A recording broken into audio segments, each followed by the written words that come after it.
knocked out by Rusty. Oh, my. Seems to be smoke coming out of that door over there.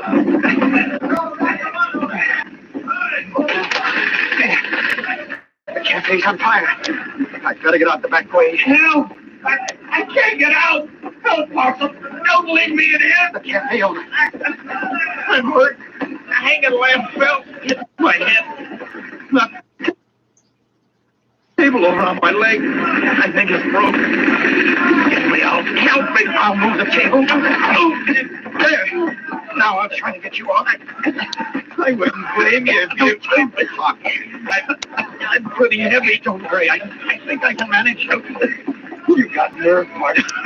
You're strong, too. I'm counting more on faith than on nerve right now, my friend.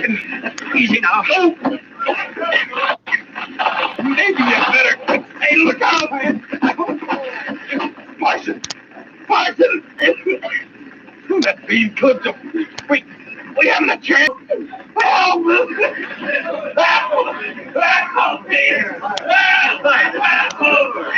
Flames have reached the back room, Mike. Oh, that's bad. Hey, two of them are still in there. Sergeant Preston and King. Hello, Constable. Who's still in there, Mike? Parson was in that back room, and Rusty's not out either. Great day. The parson in there? What was he? Never mind questions now, Jed. Come on, we'll have to get them out. You can't get in there now. We'll see about that. You'll never make it, Sergeant. As the group of men stood uncertain what to do, King, standing beside his master, heard the frantic cry for help. Even as Sergeant Preston paused momentarily at the doorway, King acted immediately, springing forward with a frenzied bark into the smoke-filled, flame-lighted cafe. King! He's going in to help. I'm going after him. Maybe together we can get him out. Wait, Sergeant. You'll never make it. Wait! Be ready to help us when we come out. King! King! What are they, fellow? Get the parson. He's on. I'll try to get you out. The dog. He's dragging the parson. We'll get out somehow. We've got to. Yeah, put your arm around you. Outside the back door, the group waited with their eyes glued to the open door. Oh, they won't make it out. That dog King going in like that. I never saw the like of it, Jed. But I'm afraid they won't. Glory be! Hey, look, the dog coming to the doorway. He's dragging somebody. Help somebody. Preston's dragging Rusty. Come on, boys. It's the park with the dog was dragging. I'll lift him. I'll help you. Rusty wasn't the person who was alive, but unconscious. I'll put Rusty down here for a moment. There. Here's the parson. King, fella, you all right? He's a bit singed, but he seems all right. King saved the parson. Rusty's so big I couldn't have brought both of them out at the same time. Well, take them to your place, Jed, and give them first aid. Right, Sergeant. Come on, boys. Take them right there. Like this. At the miller's quarters in the trading post, Rusty Ward and the parson received first aid and regained consciousness. After they had gained their strength later that night, the church committee gathered around the two chairs in which the two men sat.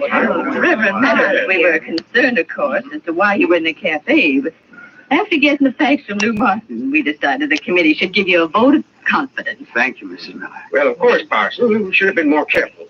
It isn't fitting for a parson to go into a place like that.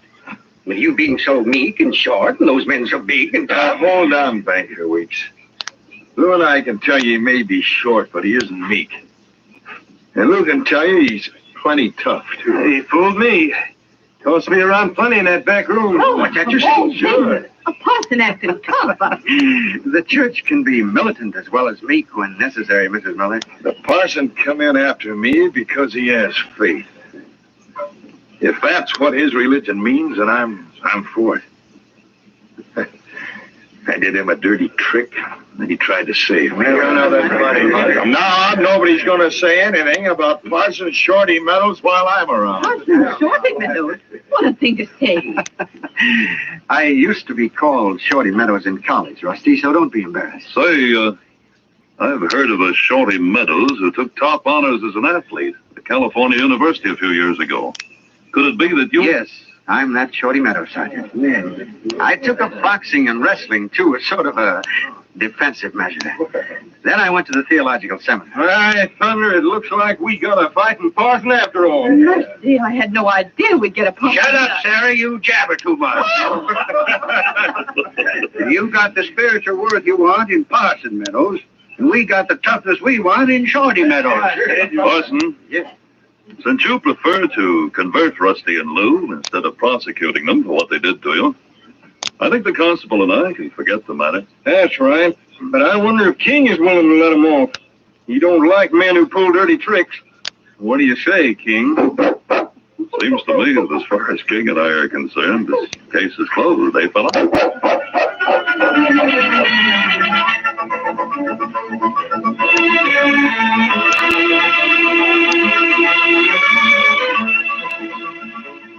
In just a moment, Sergeant Preston will give you a preview of Monday's program.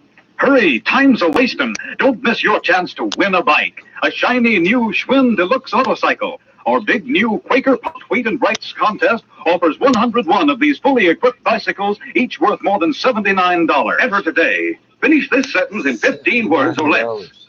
My favorite college pennant on the Quaker puffed wheat or rice package is... Completing that sentence is easy. Fun. First, look for the colorful college flags on the back of packages of Quaker puffed wheat or rice. Then pick out your favorite and write down why. Here's an example. Forks. My favorite college pennant on the Quaker puffed wheat or rice package is California. I like it because I want to go to school there someday. Send your entry together with your name and address and one Quaker puffed wheat or rice box top to Bike Contest, Box 600, Minneapolis, Minnesota. Contest closes midnight Saturday, October 23rd. Anyone living in continental United States can enter, except employees of the Quaker Oats Company, their advertising agencies, and families. Entries judged on basis of originality, suitability, and aptness. Duplicate prizes for ties. Judge's decision final. All entries and ideas therein become property of the Quaker Oats Company. Somewhere at the Quaker Oats Company, there's a locked room Send to with locked Contest, boxes Box in it. 600, Minneapolis, These Minnesota. are the 10 worst letters These we radio got. dramas, a feature of the Challenge of the Yukon Incorporated, are created and produced by George W. Trendle, directed by Fred Flowerday, and supervised by Charles D. Livingston. Somebody The part in of Sergeant Preston is 1952 played knew by how to Paul spell the Sutton. word diarrhea. They are brought to you every Monday, Wednesday, and Friday at the same time by Quaker Puff Wheat and Quaker Puff Rice, the breakfast cereal shot from guns. Listen Monday when Sergeant Preston and Yukon King meet the Challenge of the Yukon in the adventure of the Red Ace. A number of mysterious robberies brought King and me to the town of Three Falls. A criminal known as the Red Ace, because he always leaves the ace of diamonds at the scene of his crime, presents a baffling case to King and me. Be sure to hear this exciting story. Yeah, what's he do with all the rest of the fucking Till then, cards? this is J. Michael wishing you goodbye, good luck, and good health from Quaker Puff Wheat and Quaker Puff Rice. So long.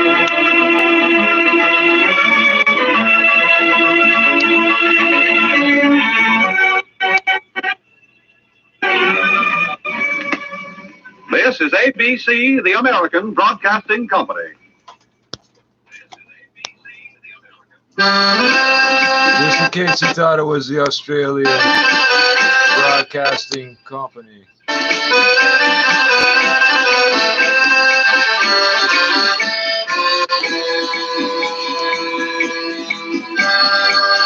It is not the Australian Broadcasting Corporation. It is the American. I'll try this again so they don't care. So like I was saying that it was wrong to force anybody to a religion. Oh, there we go. So very progressive for 1949. They're talking about how it's wrong to force anybody into a religion they didn't want to believe in.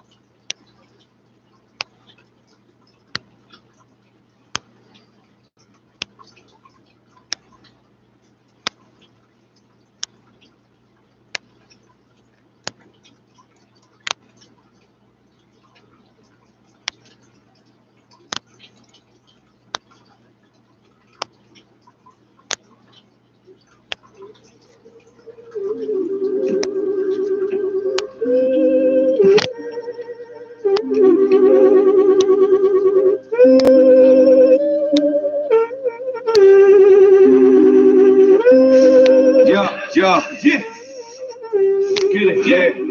You need to relax, surface. I don't need no feedback. I'm trying to put my seat back. Don't worry about that other shit. You'll never get it back. Rise. Rise like a phoenix from the ash, just like they said I never do. The ones always talking never got a clue. Who the fuck am I? Nah. Who the fuck is you? Riding with my dogs, we just trying to get this money. You can put that on me, we keep the artillery. If they cross me, then it's R.I.P. That's for my real thugs. The ones that squeeze the door and bleed just to smell the rosebud. In the search of finer things, maybe God will notice me if I play. That's what it sound like when the pistols sing. Mama checking the obituary, so she don't see me. She cry when they talk about the boy on TV. Wake up some mornings and I don't want a baby. They say the criminal or gangster is all he ever be. Like there's nothing positive in me. I am positive you're not getting rid of me, at least not that easily. I just wake up and crush the day in the rush to get paid to the devil he can wait. I got people on my serve on the way. I just wake up and crush the day in the rush to get paid. Tell God to look away. Is everybody wanna see? Yeah. I just wake up and crush the day. I just wake up and crush the day in the rush to get paid. Tell the devil he can wait. I got people on my serve on the way. I just wake up and crush the day in the rush to get paid. Tell God to look away. This ain't what he wanna see. I just wake up and crush the day. Yeah. They say home is where the heart is, but back home I was living heartless. We all hard-headed, trying to prove whose head's the hardest. If thugging was an art, you could consider me an artiste. Most my friends grew up not knowing who their father is. Nothing in their fridge, you can see their ribs. Yep, this is how we live. Coming from a place that had nothing left to give, nothing left to take. There's nothing on the plate, but I'm dreaming of a steak. Everything at stake, I gamble with my life. Either 5 stars or behind bars. Love the jobs, we holding on. Pump up, pass it on, cause I feel pain too. What I've been through ain't what you've been through. What I feel you, yeah, it's true. Everything outside your window waiting to kill you. You think you know, but you ain't got a clue. Hear me out, Sherlock. Ain't no such thing as a sure shot. It's a cold block, and I just want what you got. It's real talk. Don't make a scene, just give it up. It's how it is. Where the fuck I'm from? Where the fuck I'm from? Where the fuck I'm from? Yeah. I just wake up and crush the day in the rush to get paid. Tell the devil he can wait. I got people on my serve on the way. I just wake up and crush the day in the rush to get paid. Tell God to look away. Is that what he wanna see? Yeah. I just wake up and crush the day. I just wake up and crush the day in the rush to get paid. Tell the devil he can wait. I got people on my serve on the way. I just wake up and crush the day in the rush to get paid. Tell God to look away. This ain't what he wanna see. I just wake up and crush the day. Yeah.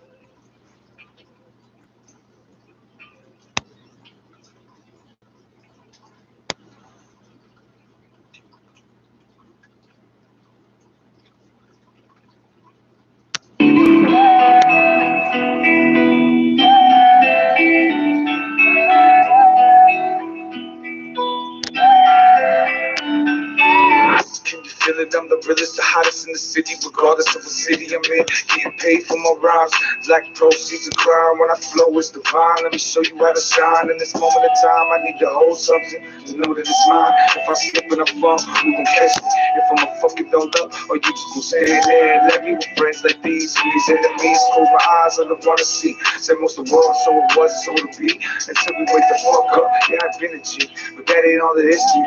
Me and Lady Luck, we got history. Cause I shouldn't be here physically. Don't even front. If I was gone, I know you'll be missing me. The reaper in the shadows with a sickle glistening. For as long as I can, I'ma leave them there waiting on me. And all these rappers suck, I know you'll be waiting on me. Yeah, mama used to do it, now the boys say the same shit. Putting other families through it. These streets get hectic. That's the only thing you were fighting when you in the corner flexing. Like you were Tate. Any man come against me, I'ma smite. Heard somewhere in the Bible it says we're built just like him. So we godlike, but we not like God. All my thugs know there's no days off. How much you want? How much will it cost?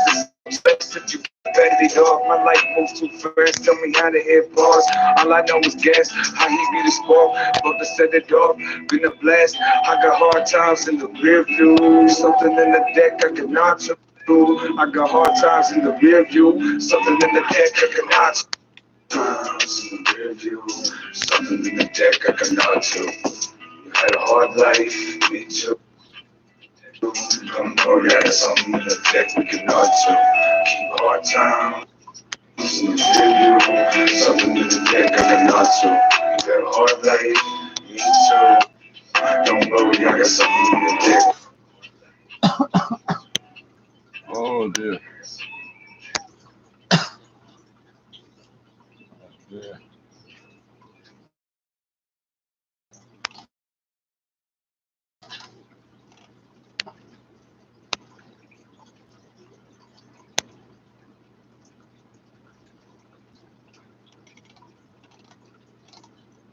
You tell us a little about yourself. The details of my life are quite inconsequential.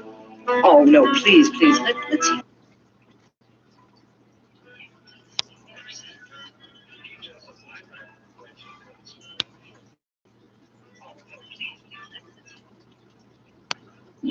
Fact is, we're not dealing with petty criminals or cheap thugs making a show of their brutality. They have an extreme commitment to their cause.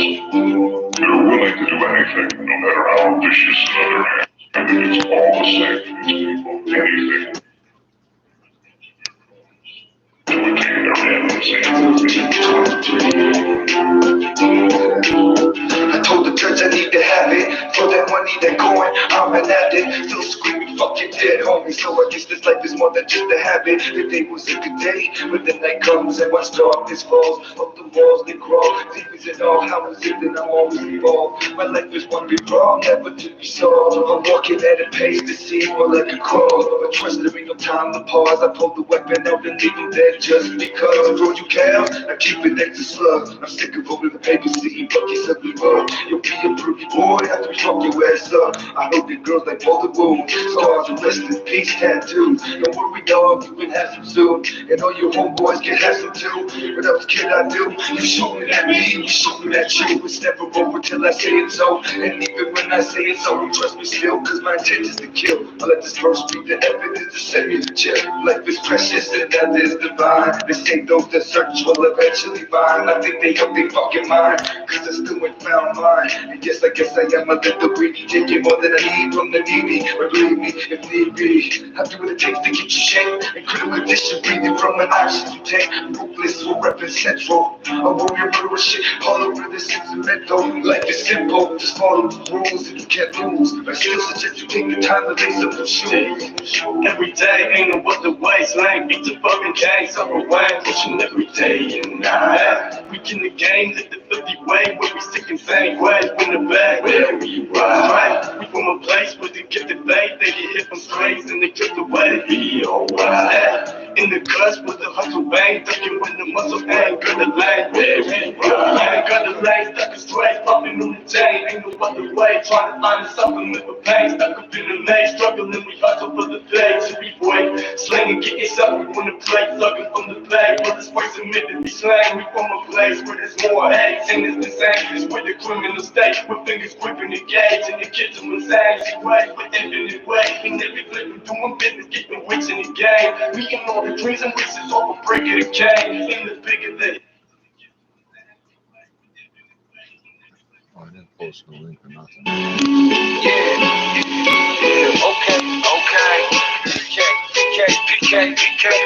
PK, I hope you're ready to kick on old and drugs, cause in the craft, I was born and raised in this trap. I'm a slave to my ways, fresh off the cage, already driving around with the gauge. I got ready for anything, cause you never know, some days it's the money, other days it's the blood that flows. Next minute you're a fucking ghost, yeah, keep cracking them jokes, keep digging shit quick. I pop something, have your bones slowing down, shit's quick. Keep the beans lined up from here to next week. Just give me the money, the next please. Before I knew about the broken beats, I knew about the grab the keys. And when I sleep, I count things. When I dream of money and all the shiny things that it comes with. I was from sleeping on the streets, refuse to stay at a shelter. And living in a jacuzzi room at the Delta. But the struggle's never over for the soldier. When I'm drunk or sober, I ain't stopping when the police try to pull me over. So in the bag, we don't pray. You can find a body dead in the alleyway. In the streets, in the bag, we don't play. You can get stabbed up in broad day. In the streets, in the bag, we don't pray. You can find a body dead in the alleyway. In the streets, in the bag, we don't play. You can get stabbed up in broad day. In the streets, in the bag, in the streets, in the bag. I claim I'm real cause this track ain't the realest shit I ever did. Been over gang violence ever since I was a little kid. It's so fun till the sun sets and then it's gone. I seem to have the same call every morn. I try to form my kids with every chance I get. You never know I might miss the next 5 days. Christmas says it's a fucked up world we live in. Mama told me keep what you want and work for what you give it. Never would have thought I could do what I've done. 5 T's around the neck, 2 G's on the pinky, 1 hand on the gun. It's like what a story to get to where I am. The road is long and never winding. So it's not the shadows that worry me. It's the black gun in the hand and the mask, man, it was the murky. I'ma keep my head low while I'm working. Cause the purple wanna be my ass, and it's the only thing I know for certain. Motherfuckers still running their mouth like we did not just run in their house with the gun in their mouth, screaming, let the kids come out. Fuck that, we burning it down. Motherfuckers better watch they back as PK every single fucking day of the week, alright? Motherfuckers In the hood movie, the guy we're gonna kidnap or kill whatever's walking by the beggar on the street, and he ignores the beggar, and the beggar's playing these same 4 notes over and over. We don't play. You can get stabbed up in broad day. In the streets of when they beg, we gon' pray. You can find a body dead in the alleyway. In the streets of when they beg, we gon' play. You can get stabbed up in broad day. In the streets of when they beg, in the streets of when they beg.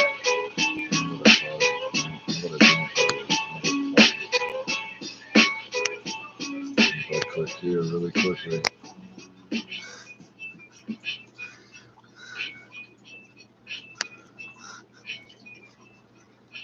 Only it's 2025. And that isn't. Warren throwing cheap black paint over a fairly new car. What's that?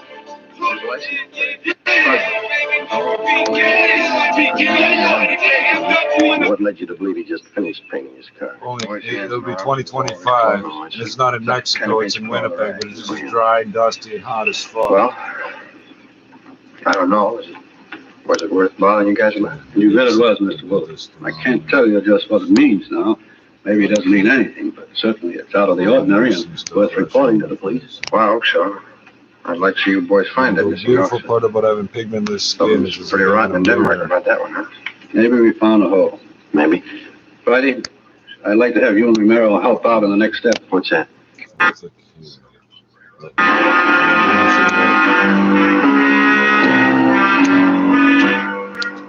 10:30 a.m. Before we left the sheriff's office, the truck driver, Nat Wolf, gave Inspector Bowers a description of the man in the Plymouth sedan. Together with Lieutenant Pete Sutton and Dave Terry, we drove to the Imperial Highway. Nat Wolf showed us the spot beside the road where he towed the man. The area was checked and samples scraped. There was no chance of taking a tire impression because of the loose sand in the area. All physical evidence was taken back to the crime lab for analysis. Nat Wolf returned to the office to check through a mud book. Meantime, a special detail of men continued to search the area where the missing patrolman had disappeared. 3 a.m. According to instructions, the road mark was established, the spot where the abandoned patrol car had been found. Imperial Highway, San Pedro cut off.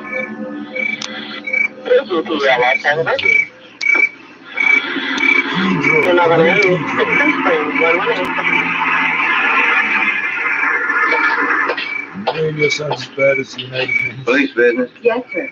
Wonder if you could help us out. Certainly. You travel this highway every night, ma'am? Yes, I do. I'm in the vegetable business. Did you come this way last night about this time? I run pretty much on schedule. Yes, I did. Did you notice anything unusual along the highway? I bet I know what this is about. That missing highway patrolman. Yes, ma'am. We're stopping everybody to see if they can give us any information that might help us out. Well, I wish I could, but I didn't see a thing. That poor fella. Do you think you'll find him? We're trying awful hard. Sorry, I can't help you. She's the spotter. Can I go now? Yes, ma'am. Thank you. How'd you do? Nothing. What time you got, Joe? Almost That one person say, damn, yeah, I saw a highway patrolman get kidnapped and thrown in the back of the car, but I didn't say nothing of it until you just asked me. Here we are. Cups and lid here. Ben, Kevin? Thanks, so. Watch your fingers. It's hot. Yeah. It's a picture of water. It's good. I'll take this one. I want to put my coffee on the fender here. Don't knock it off, huh? No worries. Thank you. Hey, wait a minute. Wait a minute, fella. Can you see my light? I haven't even got a cigarette. I mean my flashlight. I got a cigarette lighter if that'll do you any good. You've been drinking, haven't you? Yes, I have. I never get drunk, but I've had a little drink. I'm sorry, but I'm going to have to ask you to pull over to the side of the road. Okay. What happened to my car? It was broke. You better let me do it, huh? You want to slide over a little bit there? I never pick up hitchhikers. Well, I'm just going to move your car off the side of the highway then. Any trouble, Joe? No. 502. We'll have to hold him along. We'll tell your friend to get him, too. It's a sedan. We're not going far. Man in the famous sedan. Where are we going? Right here. Is this the road to Pismo Beach? No, sir, not this one. Well, that dirty little Ernie, he lied again. He hates clams. What's that? I've been trying for 5 months to get to Pismo Beach for a bowl of clam chowder. I haven't made it yet. All right, you just sit here a while and sober up, will you? I'm going to hold on to your keys. I'll give them back to you. You haven't got a bottle in the car, have you? No, I never drink and drive. Alcohol and gasoline do not mix. Yeah. You drive this road every night? Every night. And he keeps telling me to take me to Pismo Beach. I love clams. You just sit here and sober up.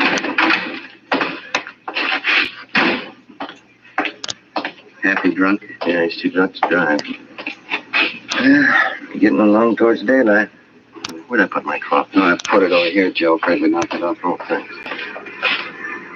This one's mine. Hey. You seem to come in bunches. You get 2 or 3 and then you wait for an hour. You know, they don't use this highway much since they put that alternate, you know. Police business. Yes, sir? You travel this highway every night about this time? Once in a while. Haven't been over this way in a week. You didn't drive this way last night? No, sir, I didn't. Anything the matter? Routine check.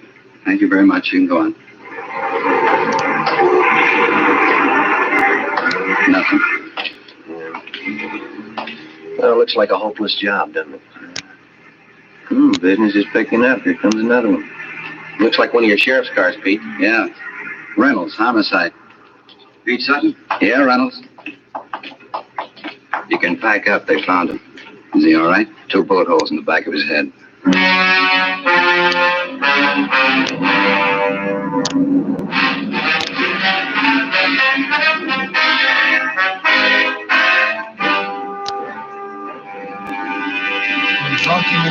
You are listening to Dragnet, the case history of a police investigation presented in the public interest by... We'll get back to in a second. Yeah, we can't really explain it, but we'll always be grateful for that one teacher who we've actually become kind of friends with. You'll see her picture in leading magazines this week. Now her actual signed statement. There's one thing I really look forward to after a long flight, a good, mild smoke. That's why I prefer king-size Fatima. It's milder than any other long cigarette I've tried. The damn airplane, yes, I agree. It's wise to smoke extra mild Fatima. And so do more and more smokers every day. Actual figures show extra mild Fatima has more than... Fucking dope peddlers. In the U.S. is made possible by American Public Media, producer and distributor of award-winning public radio content. APM. It's not there, but it's not as bad. That was just a mental. That was crazy. When they both, like within the same week, they both used the...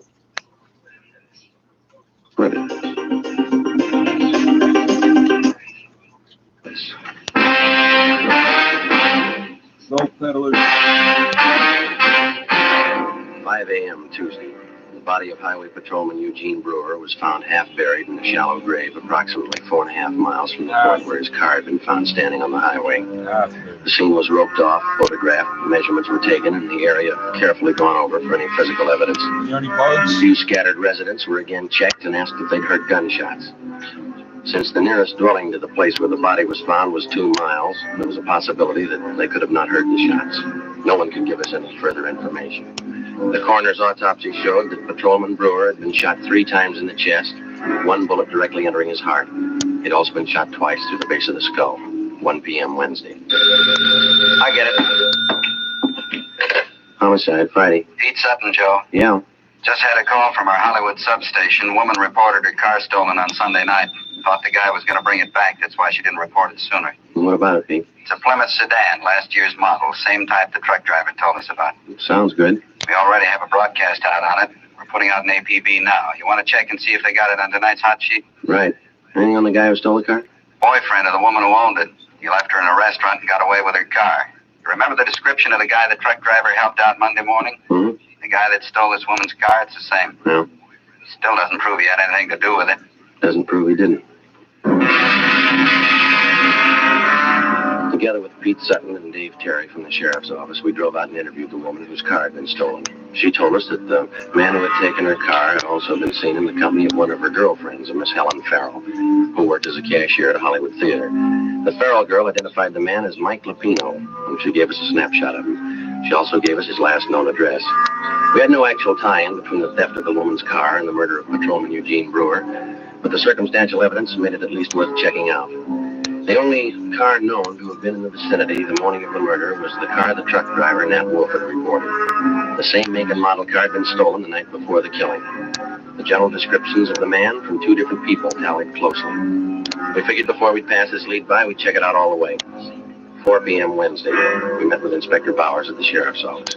We checked this Lupino's apartment, found a shirt and a pair of pants, black painted on both of them. I sent for that truck driver, Nat Wolf, to identify this picture here. Did you find anything else you found? Well, this address book, there's no local places in it. They're all Las Vegas, Nevada addresses. That's it, huh? Yeah. What'd you get from the record bureau on the guy? The I Bureau pulled the package on him. That is Mama sheet. Thank you. Mike Lupino. Spent some time at San Quentin. Armed robbery, grand theft auto, assault. Pretty good record. We're still not positive he had anything to do with the Brewer killing, but he's had the training for it. Yeah? Send him right in. Nat Wolf. Come in, Mr. Wolf. Thanks. A dirty shame about that boy. I read about it in the paper. Yeah. Got a photograph we'd like you to look at, Mr. Wolf. You bet. Yeah, that's him there. You're sure? Sure. No mistake. Hey, why do you suppose he was painting that car at 4 o'clock in the morning? Maybe that's what that patrolman wanted to know.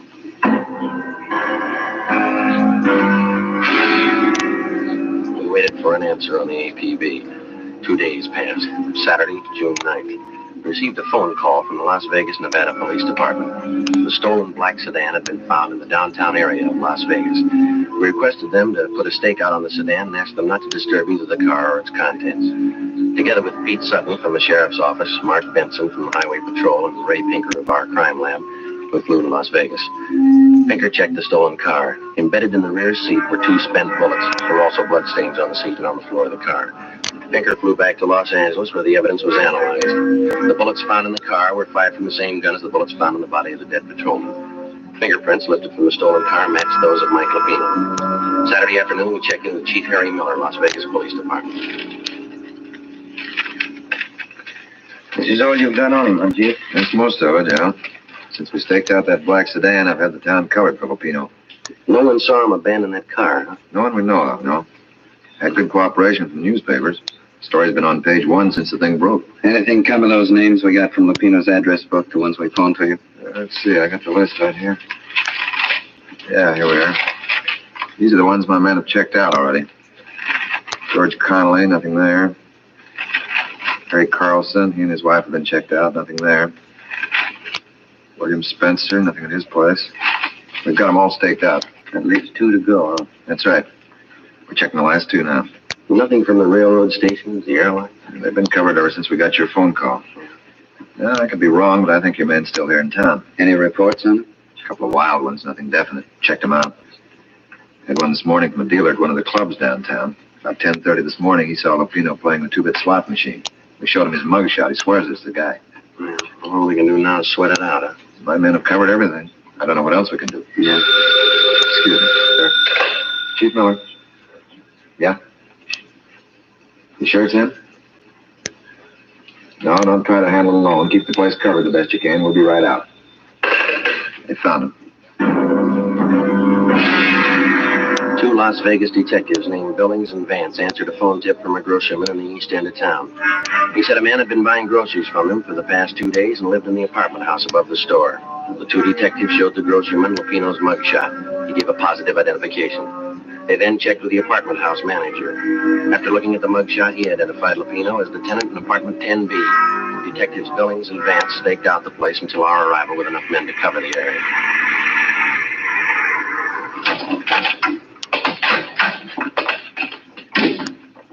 Vance? Yeah, Chief. What's the story? He's in there. Hasn't been out all day. Apartment 10B. We'll take the front, Chief. Manager thinks Lupino has a gun.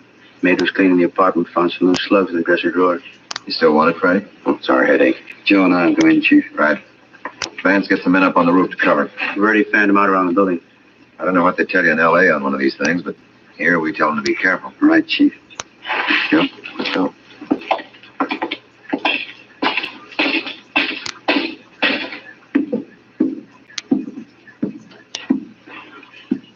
On the second floor. Let's take the stairs, Chief.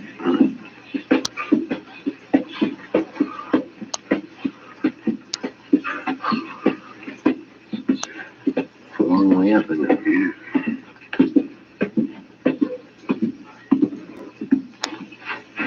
This way.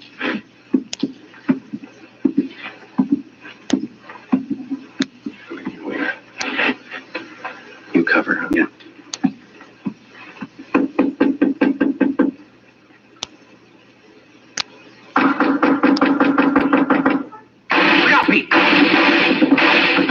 Shot right through the door. He's got two left. Let's see, you got another gun. Now, let's take him. One good kick ought to get the lot. Right. Just a minute. Let's go, Pete. I got it! I got that gun, will you? Drop it!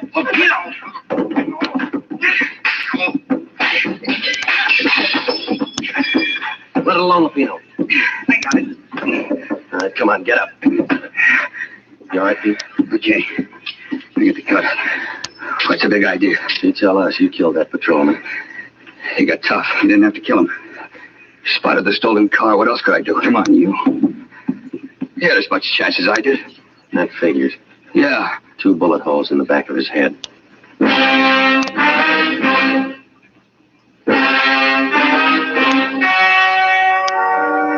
story you have just heard was true. Only the names and locations were changed to protect the innocent. On October 2nd, trial was held in Superior Court, Department 91, City and County of Los Angeles, State of California. In a moment, the results of that trial. And now, here is our star, Jack Webb. Thank you. The working detective knows that every member of his local police department is a qualified man. He knows that his fellow peace officers have been carefully selected to perform their specific duties by trial, by examination, and by results. And so, with a cigarette, the makers of Fatima carefully select and blend only the finest Turkish and domestic tobaccos to make Fatima extra mild. Best of all, long cigarettes. If you're a long cigarette smoker like I am, smoke Fatima. Every pack is extra mild. Fatima.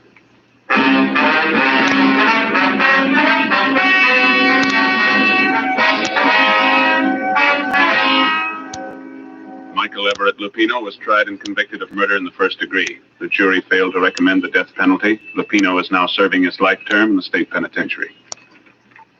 Ladies and gentlemen, the Los Angeles Police Department requests the cooperation of all Dragnet listeners in the following police matter.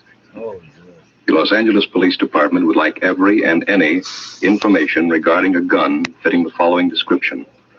38 caliber special Smith & Wesson revolver, gold seal model. The gun has a blue steel 4-inch barrel. The serial number is 210088. 210088.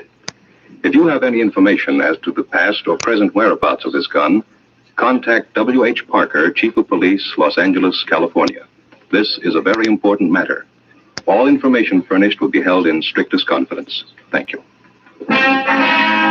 You have just heard Dragnet, a series of authentic cases from official files. Technical advice comes from the Office of Chief of Police W.H. Parker, Los Angeles Police Department.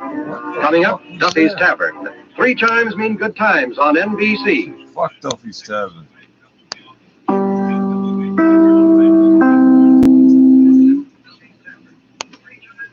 You're listening to Chin Radio AM 1540, the voice of multicultural Toronto, bringing you the latest updates on COVID-19. Stay informed, stay safe, and stay tuned to Chin Radio AM 1540.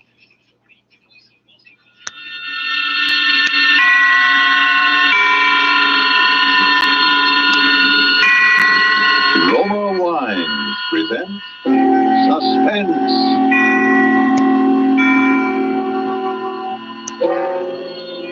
Roma Wines, made in California for enjoyment throughout the world. Salud. Your health, senor. Roma Wines toast the world. The wine for your table is Roma Wine, made in California for enjoyment throughout the world. This is the man in black, here for the Roma Wine Company of Fresno, California, to introduce this weekly half hour of Suspense. Tonight from Hollywood, Roma Wines bring you Joseph Cotton in a suspense play called Sneak Preview, which tells of a rather remarkable adventure experienced by that noted director of screen thrillers, Frank Henderson. And so, with Mr. Henderson's by far stranger than fiction story, as related and enacted by Joseph Cotton, we again hope to keep you in suspense. Go ahead, please, Mr. Henderson. This all began, you say, 2 weeks ago? Yes, that's right. I just finished the final cutting and dubbing on my newest picture, Escape to Destiny. Think you'll like it, by the way. Lou Ellis. Yes, go on. Well, I took the film east with me, and the first day I got there, we ran it in the projection room for a few of the boys in the New York office. They seemed to like it pretty well. Now that it's all over, and we're safe. Yes? Well, there's one thing that still worries me. What's that? It's Ruth. Will you marry me? Darling, that's the one thing I've known the answer to from the very beginning.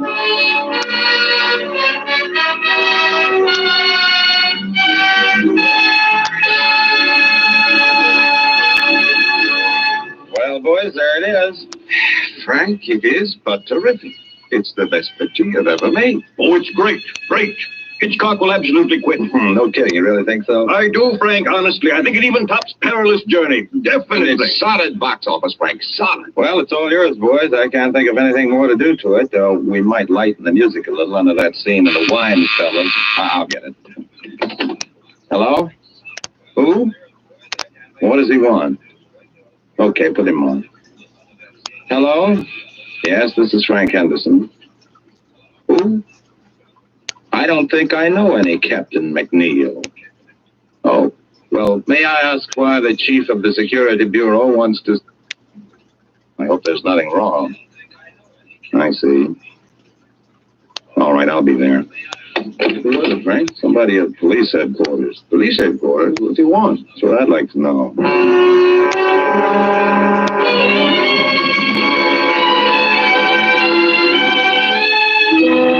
Every time they play the film, somebody dies. Well, Mr. Henderson, my secretary tells me you were a little mystified. Well, a little, I guess. You never heard of any Captain McNeil? Oh, no. It was just that I didn't think to connect you with the Captain McNeil. Very nicely put, Mr. Henderson. Very nicely put. But you don't need to explain.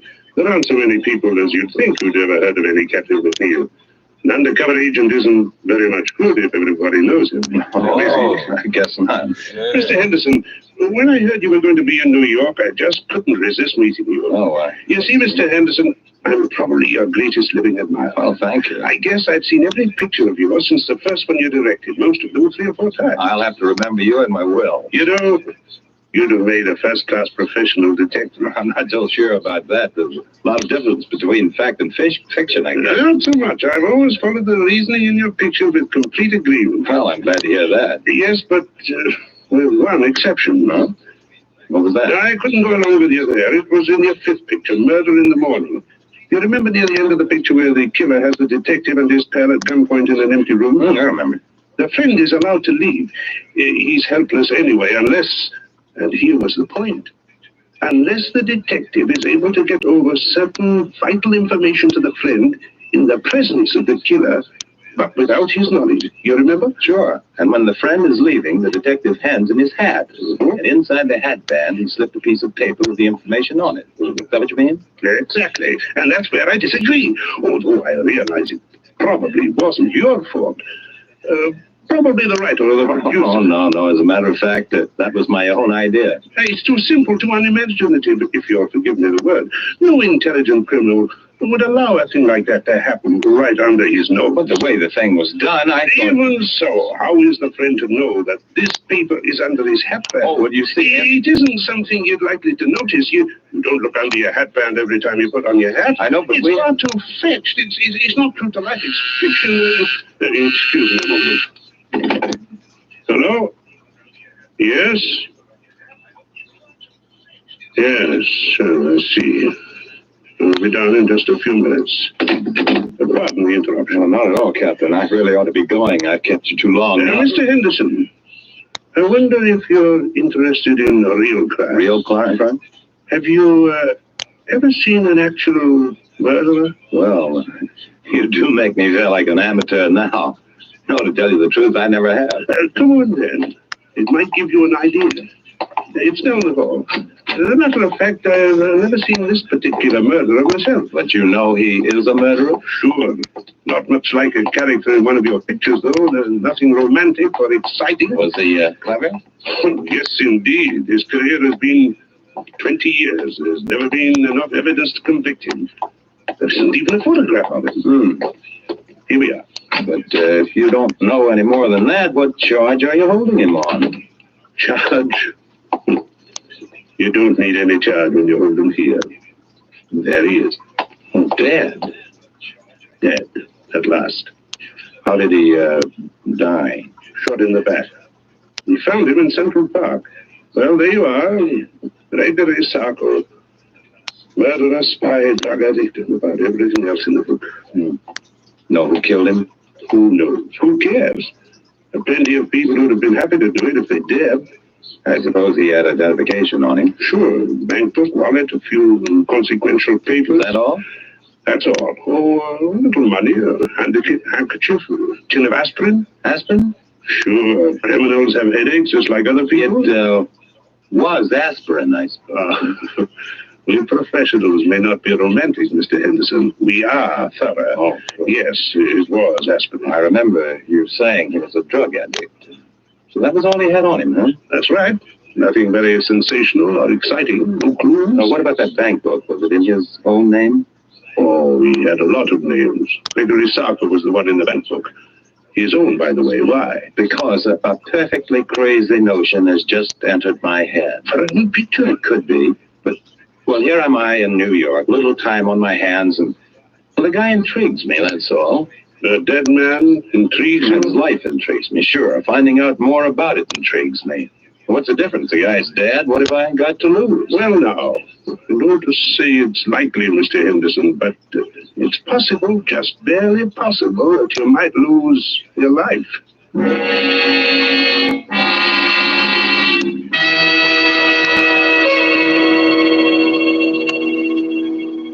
To change from a mood of suspense to one of carefree gaiety, let us wish ourselves away to Havana, Cuba, seated at the table in the fashionable Hotel Nacional de Cuba.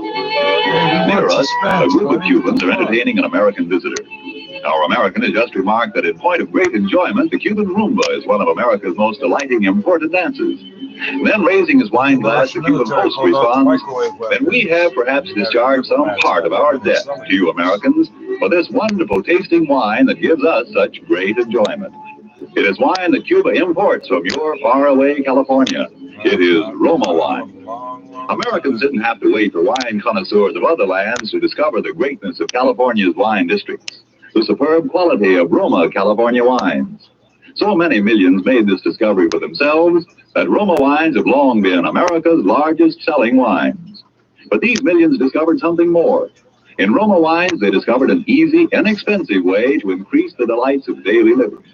Yes, millions have discovered that Roma wines is a beverage on the table, and when used in entertaining, add charm of a special and wholesome kind. I told you Roma wines cost little. That's because here in America, you pay no high import duty, no expensive shipping charges. 2 Roma wines are made in Roma's own wineries in the heart of choice California vineyard districts. So cost to you is only pennies a glass for R-O-M-A, Roma wines, made in California for enjoyment throughout the world. The wine, pennies a bowl for this. And now it is with pleasure that we bring back to our soundstage Joseph Cotten as movie director Frank Henderson and Robert L. Richards' sneak preview, a tale well calculated to keep you in suspense. Oh, we were in England just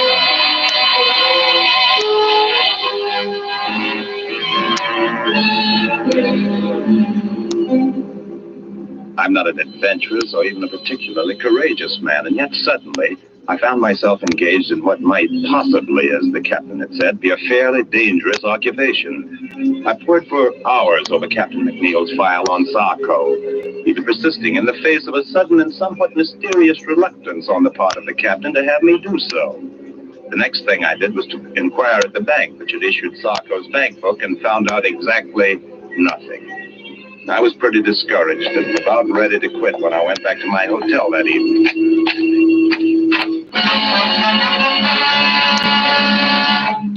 Would you mind closing the door, please?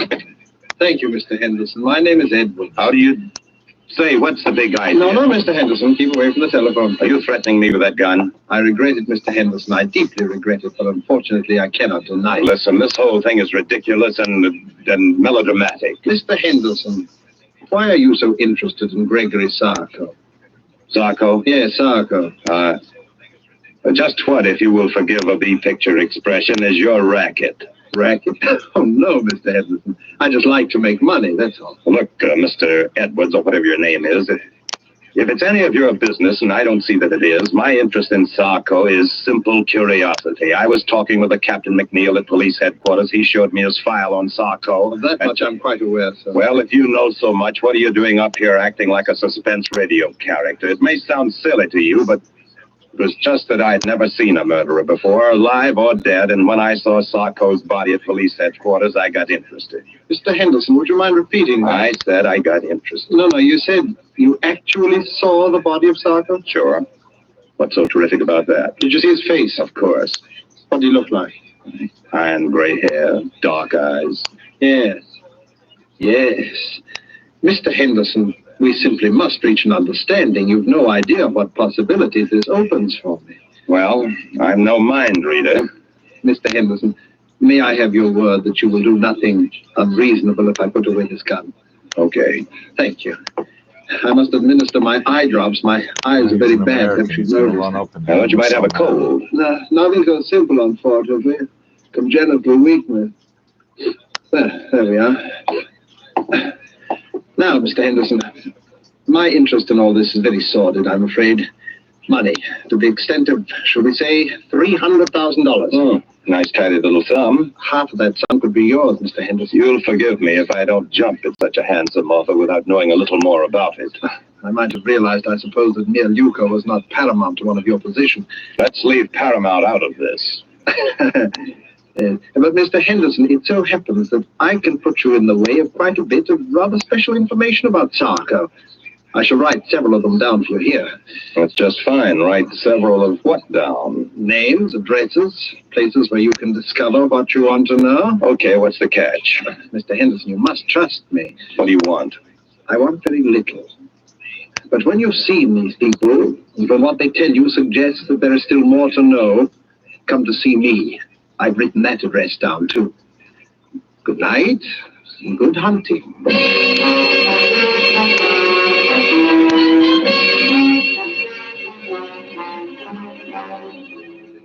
Well, by this time I was so obsessed with the thing that I actually set out to follow the itinerary of the rather sinister Mr. Edwards to the very letter.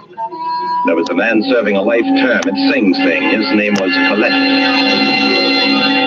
Well, it didn't used to be so healthy to talk about Sarko, but seeing he's dead, yeah, I know him pretty well. Did you ever do any business with him? Yeah, we had one little deal. He helped me in some business I had with Senator O'Malley. Remember him? He was chairman of the Foreign Affairs Committee during the disarmament conferences after the last war. That's right, until 1927. Was that the year you and Sarko had your business with him? That's right. That was the year he was assassinated, wasn't it? Yeah. It was quite a coincidence, Mr. Henderson. Quite a coincidence.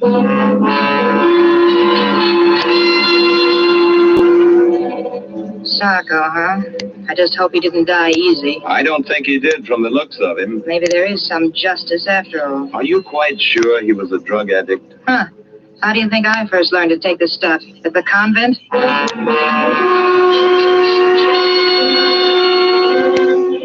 Yeah, there is one guy who might talk. I never seen him, but they called him Eddie the Greek. He used to hang around Doyle's gambling place.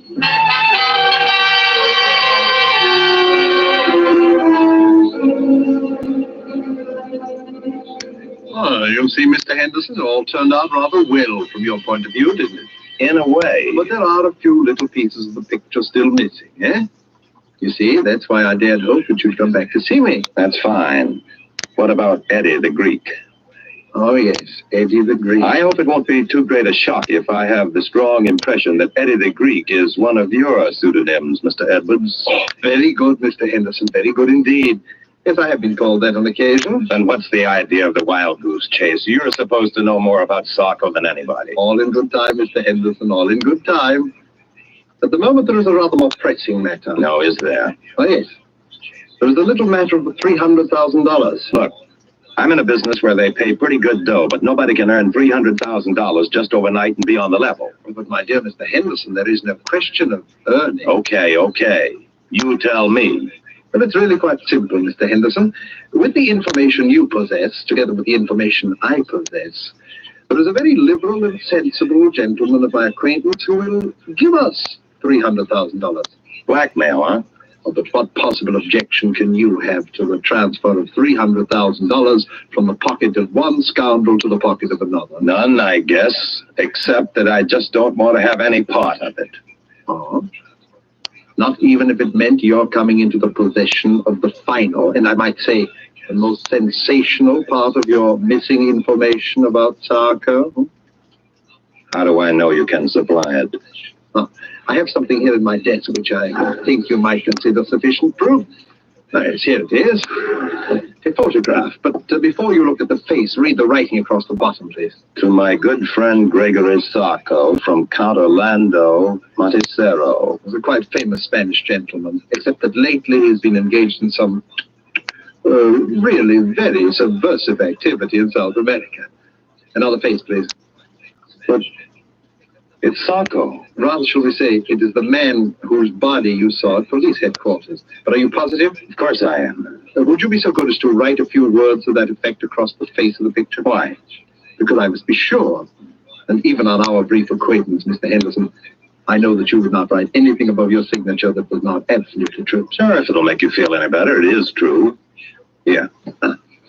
So, now you see it, Mr. Henderson.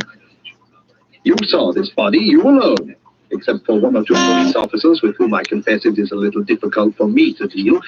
And the body is not that of Sarko. You're listening to Chin Radio AM 1540, the voice of multicultural Toronto, bringing you the latest updates on COVID-19. Stay informed, stay safe, and stay tuned to Chin Radio.